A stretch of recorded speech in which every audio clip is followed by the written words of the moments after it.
Hey everybody, I'm Christy Coleman, the host of Who Dat Making Headlines, and today we are very excited to have actress, author, and advocate Tatyana Ali with us to talk about her new children's book. Thank you so much for joining us today. Thank you for inviting me. Yeah, we're so excited to have you here in New Orleans promoting your very first children's book. Tell us about it. Yes. Well, the book is called Ossie and the Octopus, and I have it here with me. So cute. Yes, the baby on the front cover is my baby. The babies on love the it. inside are my babies. And my son has always been in love with octopuses. Instead of having a teddy bear, carrying that around, he carried his octopus around. And he just has this magical relationship with this creature. It's opened the doors to him to, study science. It's opened the doors to reading for him. And so I got this opportunity from Scholastic to write a children's book, and I really wanted to write about this kind of imaginative dream world that my baby has, and that has opened up so many doors for him. So it's a part of the Scholastic Rising Voices book collection. I've been working with Scholastic for a few years now with the Rising Voices collection. I started off as a mentor for the girls in STEAM, right? Science, technology, engineering, arts, and math. So I was the arts mentor. And I've gone around the country talking to teachers, school administrators about these books. These children books are representative of the communities that the libraries reside in, right? So a lot of people don't realize this, but most of the protagonists in children's books, there's actually more animal protagonists in children's books than children of color. Wow. And it's as somebody who was a little girl, a black girl who represented black girls, now a black woman who represents black women, when I play my roles, I know that representation matters. It's how we see ourselves. Yeah. It's how we know who we are in the world and imagine it. And I've seen children in libraries, in their schools, see these texts when we do library makeovers and just run towards them. And they're about everything. They're about trucks and buildings and octopuses like mine. And children absolutely love them, and they learn to read because of them. And if you learn to read, I mean, that just sets you on an incredible path. Yeah. So education is key. Education is key, and there are a lot of forces that are trying to keep our stories out of the hands of our children and out of schools. And so what Scholastic is doing is really brilliant. And as a mom myself, I'm putting all my energy towards it. Yeah, and it's Black History Month. So how special was to have this book out during this time? Yes, it's part of the Black Excellence Collection. My big sis on Fresh Prince, Karen Parsons, is a children's book author as well. Oh, great. She's been doing that for many, many years. She's also an author in the collection. It's a beautiful, beautiful series of books. So I encourage parents to check it out on Scholastic. Go into the parent portal and look for the Rising Voices collections. You'll be really amazed. Tell me about the work and working with Karen. What did she inspire you to write your book? Oh, I actually, yes, she did. I was working as a mentor. I told Scholastic about Karen and all the wonderful work that she does in trying to bring Black stories to our children. And I told her about these encounters we've had with octopuses at the aquarium and my son's love of it. Just on the phone, we're just chatting. And she was like, that sounds like a book. And so, yes, she did plant a seed in me for this book. Absolutely. Good, good. So you're a mom of 2 boys. Yes. How did they love it? They were a part of the process every step of the way. They read all of the different iterations and went through the edits with me. They were my test subjects, and also some of Ossie's actual drawings that he created of octopuses and that he has made over time. Some of our family pictures on the beaches in California were what the illustrator Tom Martinez used in the book. Good. So the illustration on the cover is beautiful. Tell me, who did you work with for those illustrations? Yeah, Tom Martinez, he's one of the head illustrators at Scholastic, and he just created this, just incredibly magical world. And I'll show you one of my favorite pictures. That's me and my family. It's a snapshot of us. That having is a picnic incredible. on Looks the just beach. like you guys. I know. And that's my little one, Ossie, imagining. as a child actor, achievement has always been a part of my life. I think what's also really important is for our children, for Black children, to be able to play and to be able to imagine and explore their talents, explore their gifts. If we allow them to do that and we meet them there, the doors just bust wide open. Yeah. You know? So the kids must love water. Do they love swimming? Well, no, yes, we love swimming. Okay. We love swimming. We stay at the beach. Love I've it. already made promises to scuba dive when they're 13. That's fun. I'm like, yeah, we're going to do it. Yeah. So tell us, what age range would you say works for this book? This book is, we call it a third grade reader. So it's a book that, you know, can be read to third graders. Third graders can read it on their own. I was recently in St. Lucia and I read it to a room of first graders and they loved it. So I think probably up to about third grade. The collections go from kindergarten to fifth. Did you ever see yourself in this position being an author? I love books, and especially growing up as an actor, I really hold sacred the page. You know, as an actor, the text is what we're working with and digging into all the time, and so I admire those who can do it. My husband's an author, he's a scholar and an author, and he was a big help while I was working on this, just kind of staring at an empty page and going, what do I do next? I think it's a magical process, and it's been a real blessing to be able to have the opportunity to do it. What's so special about having the book in your hand? Because I know nowadays we have audiobooks and just different ways to... What's special about having that physical copy? Well, let me tell you, I know how I feel. I still carry books around. You know, when I'm at the airport, when I'm traveling, I like to have a physical book. But for our children, I'll tell you when I read to my kids, and I've been reading to them since before they could speak. Both of us have. We read to them during breakfast. We read to them when they come home from school.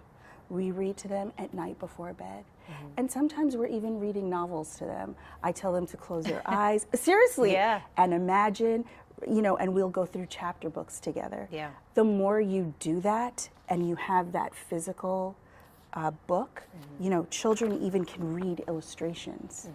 Look at this water. What does that make you feel? Something about just having that imagination. You know, the world, we deal with so much on a daily basis. Even kids, you know, they go through a lot in school. Yes, they do.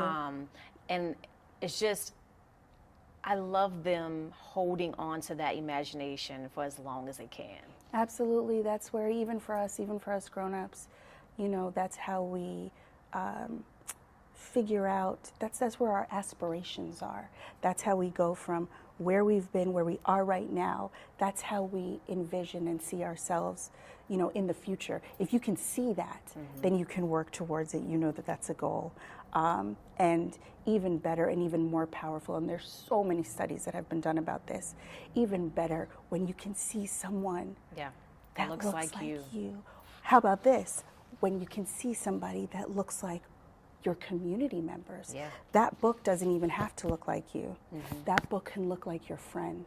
And that does the same thing as well. It's incredibly powerful. I think stories have the power to create empathy and have the power to shape our futures. So how does it feel knowing that you're an inspiration to your kids? Oh, I don't know. I have a 9 and 6-year-old. I hear a lot of mom. But I'm sure they love you, and just seeing you live out your dreams, that's got to be great for them to see. I hope that makes a difference to them. I do believe that, you know, we can talk to our kids and tell them things, but they have to see it. Like, we have to be the examples of what we want, you know, them to achieve or what we want to instill in them. So I hope that's true. So tell everybody, how can they get their hands on this book? Yes, this book is available. It's only available on scholastic.com, the parent portal, and you'll have the website. You said you'll share it with people.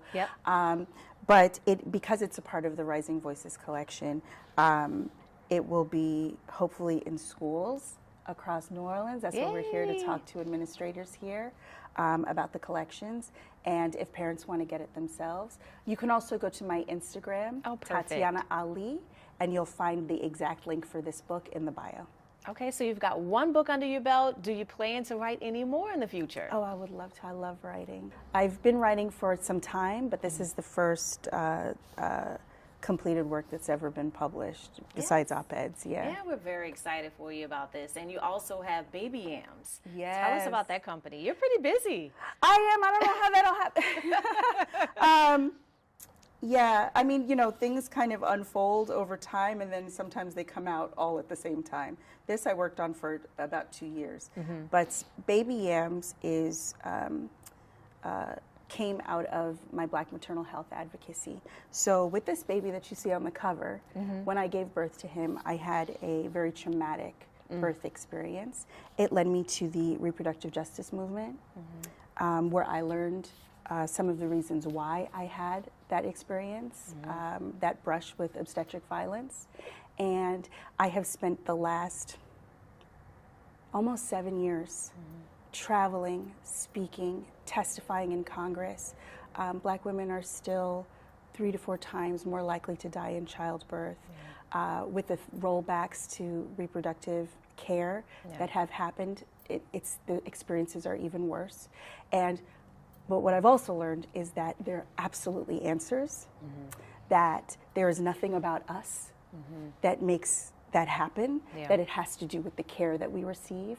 There is a whole world of advocates, of midwives, of doulas, Black birth workers who put loving hands on us to help us bring our children into the world, and I want to help bring that forward. So I started a company that sells quilts, and a portion of our proceeds go to grants and scholarships for Black midwives and doulas, Black and Indigenous midwives and doulas.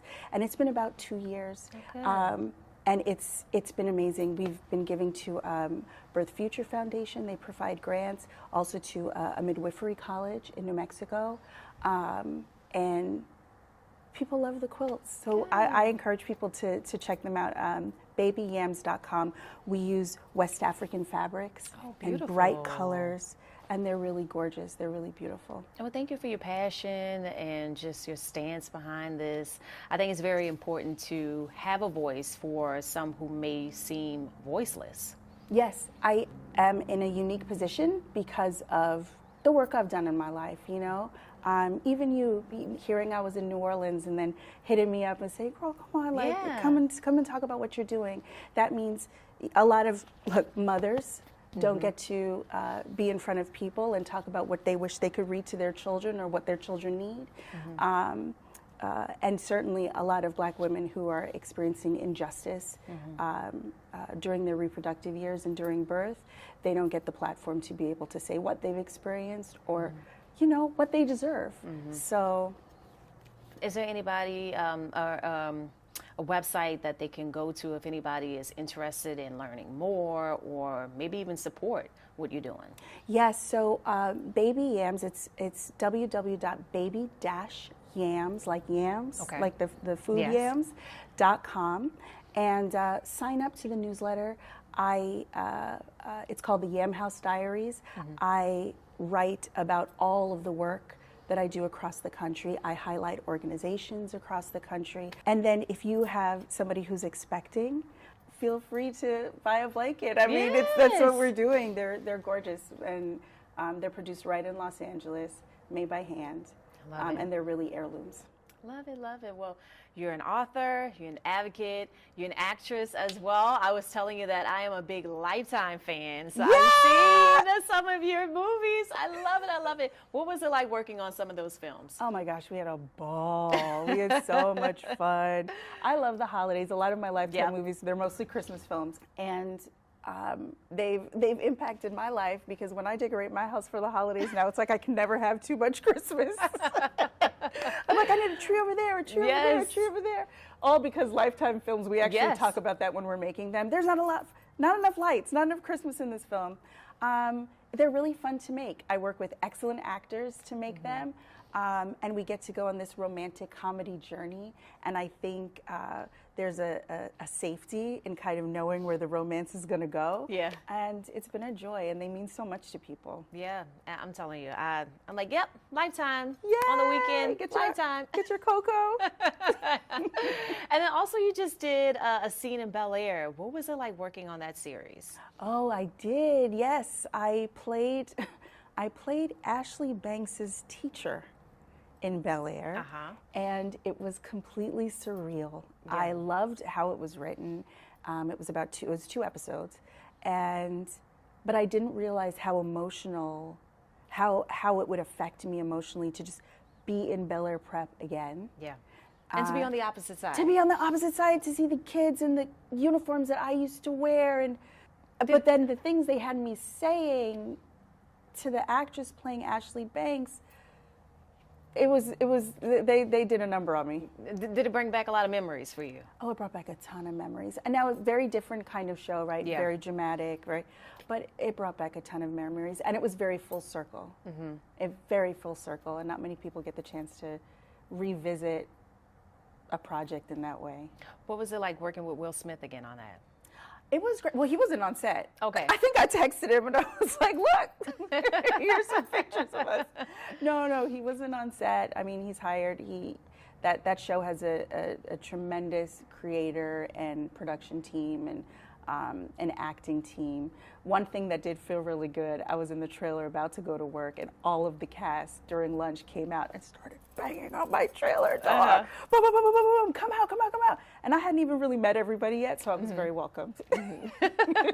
So growing up on set with Fresh Prince, what was that like? Oh, it was... Because you were pretty young. How old were you? I was 11 years old. Wow. 11 to 17 years old. It was amazing. We had so much fun.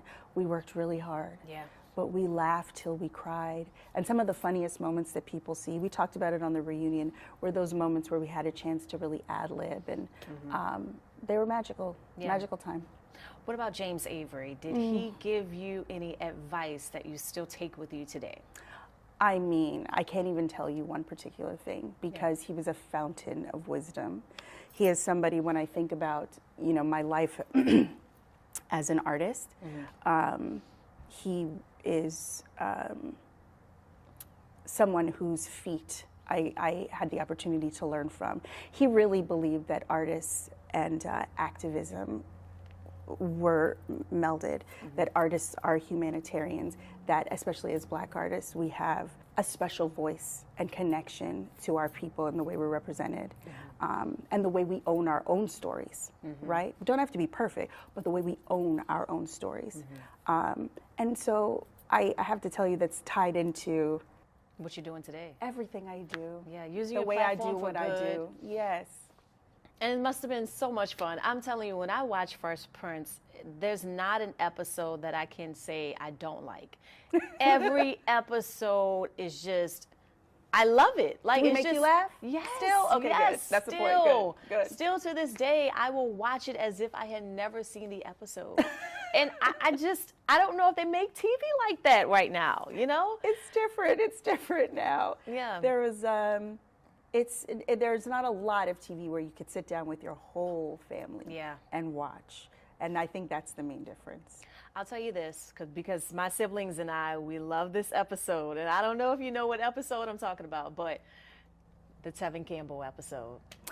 Oh, when you sing Happy loved Birthday. it. Yes, we loved it. And I was just listening to a Tevin Campbell song just last week. And then I thought about it. What was it like working on that episode? Any TV behind the scenes magic that you can tell us about working on that episode? Do you remember? I know it's been a while. No, I remember very well. I remember one of the executive producers saying, guess what? Guess who's coming? Guess who's going to sing to you on your birthday? I'm like, who? They're like, Tevin Campbell. And I remember being like, ugh. I'm going to tell you why. Tevin and I have known each other for a very long time, even before Fresh Prince. Okay. The very first pilot that we both did was called Wally and the Valentines, and we played brother and sister. Oh, wow. And this was about 2 or 3 years before Fresh Prince. He came from Texas. I was from New York. We were in California doing this show. Tevin met with Quincy Jones during that time, and embarked on his singing career, I went back to California and was called back for Fresh Prince. Wow. So we'd known each other for a very long time. That's amazing. Yes. So it was kind of like two kids, like everyone was like, oh, they're going to, oh, you have a crush. And we were like, ew. I know.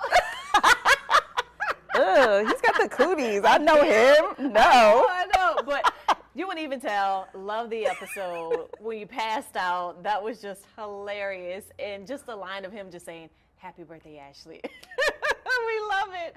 We love it. We love it. So do I. Yeah, so any other upcoming movies you're working on? Or No, I've got my hands full. Yeah. I've been recurring as Crystal on Abbott Elementary, and that's been a time. Yeah, tell us about that, because that cast is pretty funny. Oh, they're amazing. The show's incredible.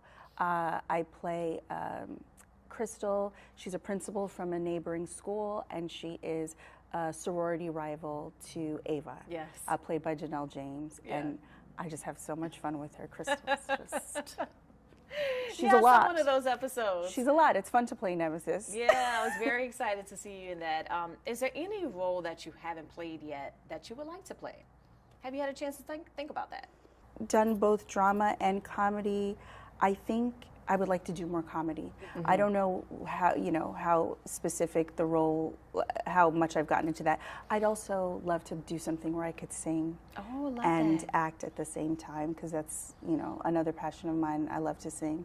But it's been good so far. Yeah, that's good. Yeah. Booked and It's always busy. It's different. always a great thing. Yeah. Yeah, and speaking of singing, you did some of that on Fresh Prince as well. We were very excited. I know you had launched your music career with that as well. I still remember that CD cover. I think you went blue. Yeah, Kiss the Sky.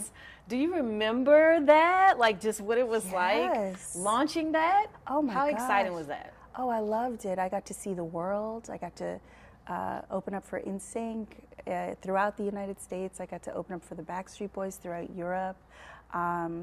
Around that time, I also was accepted to college, so I ended up going. And it was incredible. I love to sing. And yeah, I have very good memories of that. And I know you're doing some voiceover work recently. I think it was a character Starfish. Oh, yes. Tell me about that. So that was for a project. It's for it's a radio folk story project for children around the world. And it literally broadcasts in over 40 countries. And it's very much, I was invited to be a part of it, and so I kind of jumped at the chance to be a part of that, just to help tell stories to kids across the country. It's really fun. It's voiceover, but you have to, make sure that you're that you speak slowly enough, because there's so many languages, native languages of the people that you're speaking to. Yeah, I know you got your hands full, and like you said, you are pretty busy. Anything else that we can look forward to besides I See in the Octopus? No, I think no. Being a mom, so I got being these a wife. look, I got these kids to raise. That's pretty much PTA. Look, that is. How do you balance that? How do you find balance with that? Oh, my village. I think part of our society kind of tricks us into believing we're supposed to be doing it all by ourselves, and I don't think that's possible. I don't think we're supposed to. I think we're supposed to be doing it together. So I got a great mom group. My family really helps out. My parents. I have an amazing partner. My husband is like, go get it, babe. I got this. Oh, wait, I can't do it now. Let's. I love that. Keeping it real. Yes, exactly. Well, thank you so much for stopping by. Show everybody the book, I See an Octopus. There it and they is. can find that where again? What's the website for that? Yes. Well, if you go to my Instagram page, if you go to Tatyana Ali, go to the bio, and you'll see the link for the book. It's a Scholastic link. And you can get that book right now. We want all the kids to have it. Amazing illustration, amazing story behind it, and congratulations on all the work that you're doing. Thank you so much. There she is, Tatyana Ali. I'm Christy Coleman, and that is it for this edition of Who Dat Making Headlines. We'll see you soon.